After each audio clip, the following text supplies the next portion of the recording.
So the verdict for the Ahmaud Arbery trial has just come in, and immediately members of our congregation began to call the church, text me, and express their joyful exuberance over this particular moment.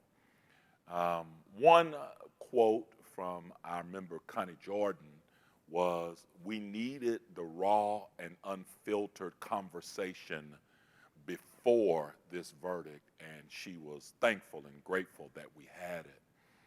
And another prompted me to also add a postscript to that particular sermon.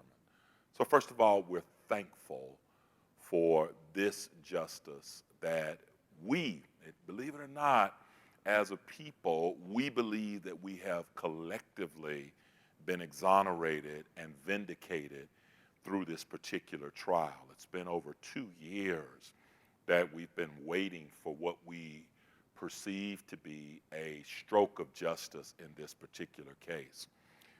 It speaks to the fact that what we hear in our Constitution and the preambles and all of the great documents of the United States that say that we are all endowed with these inalienable rights, that all men are created equal, and that all of us are entitled to what we believe to be life, liberty, and the pursuit of happiness.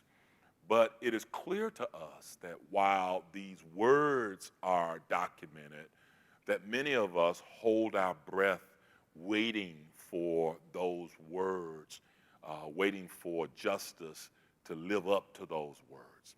And oftentimes there are people of color, people like you and I, people melanated, endowed with some melanin in our skin, unfortunately. But in this case, and it is fortunate that we are endowed in that way, but it's unfortunate that we have to wait for justice. Let me be clear on that. But I want to look deeper into this. I'm thankful for some things, and this is a Thanksgiving postscript. I'm thankful for a brilliant, wise prosecutor who took heart to prepare for a case. I'm saying that with a specific intent in mind, because oftentimes the injustice is the lack of preparation and the lack of ingenuity by which cases are approached. I'm not a lawyer, but I can tell that there are some cases that are not as enthusiastically pursued as some others are. What we saw in this particular case was a prosecutor and a prosecutorial team really do their work, and they went to work hard on behalf of justice for Ahmaud Arbery. So I'm grateful, and I think we should express our gratitude, and we should look for those things in our prosecutorial teams and those who either really go after justice and not come back and give our community excuses like, well, nobody thought that this case should go forward, or we just couldn't find the facts, or we couldn't get this.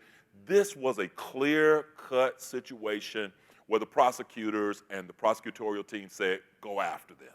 And they went after them. And then when they left some doors open, they walked through those doors and they called some things on the carpet. And they did a great job. They did it so good that a jury of so-called peers in its imbalance looked at that case and said, you know what, we can't deny the facts that are before us. And so we are grateful for that justice that comes forward. We're grateful when people take the time to look seriously for the perpetrators of violence, and then they look seriously at arresting them and charging them accordingly and appropriately.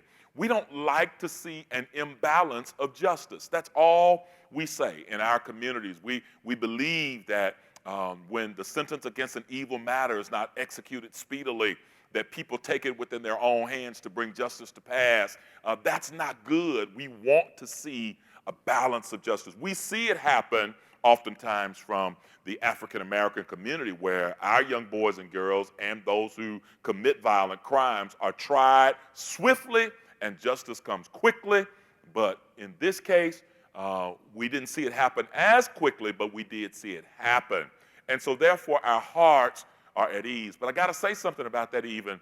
Our breath, we were still holding our breath. And, you know, it feels good to breathe. It feels good to breathe that sigh of relief. Not that we were holding our breath in the physical sense, but there was this collective apprehension on behalf of mothers everywhere and fathers everywhere whom have lost their sons and daughters to violence. There was this collective apprehension on behalf of people who watched these racial undertones be launched into the atmosphere, telling African American pastors, we don't want you here, and telling them to stay away.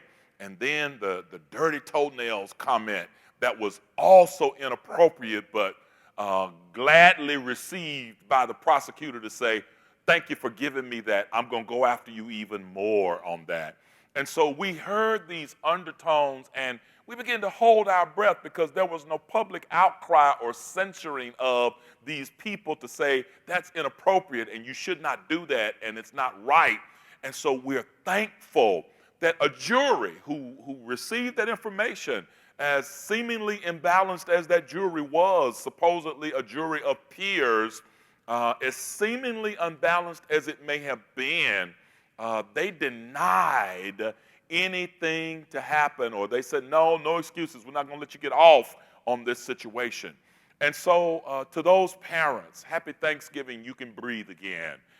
You can take the ruah, the breath of God. You can take it in and release it because you don't have to feel tense any longer. For those of us who have lost loved ones, we've lost brothers, in my case, 2 times, to see no justice happen or to see soft verdicts come forth against those perpetrators of violent acts and criminal acts.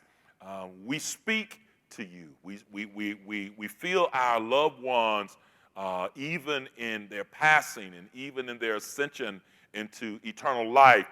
We speak to you and say, you know, we're still fighting on your behalf. I speak to my brothers Harold and Barry because the pain still lives in my family, but we still fight for justice on their behalf. And so thank you for breathing again. Thank you for allowing us to breathe again. Thank you to those pastors who stood in on our behalf for all of us who couldn't be there. Thank you for those fighters of justice. Thank you to Ben, my frat brother of Omega Psi Phi fraternity, Ben Crump. Thank you to Al Sharpton and Jesse Jackson who went in his sickness. And thank you for the mothers who prayed. And thank you for the church people who prayed. And thank you for those who were concerned enough to text and to tweet and to type and to keep on saying something about this and putting signs in your yard and saying justice for Ahmaud. And thank you to the Caucasian community that came alongside this fight. As I walk and jog through my neighborhood, there are signs sometimes that say justice for Breonna, justice for Ahmaud. And it's not always in the yard of a person of color. Sometimes it's our Caucasian brothers and sisters who fight for justice as well. So this is something we can be thankful for. This is something that God has given us to be appreciative for and to be appreciative of. And this is something we can say thank you and happy Thanksgiving. Breathe again is my prayer. Just breathe. We'll probably have to experience this again and again and again, where it appears obvious that a life has been taken or harmed and someone is trying to use justice to subvert it and to get off.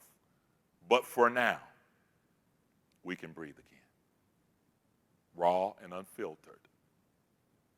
Breathe again is my prayer.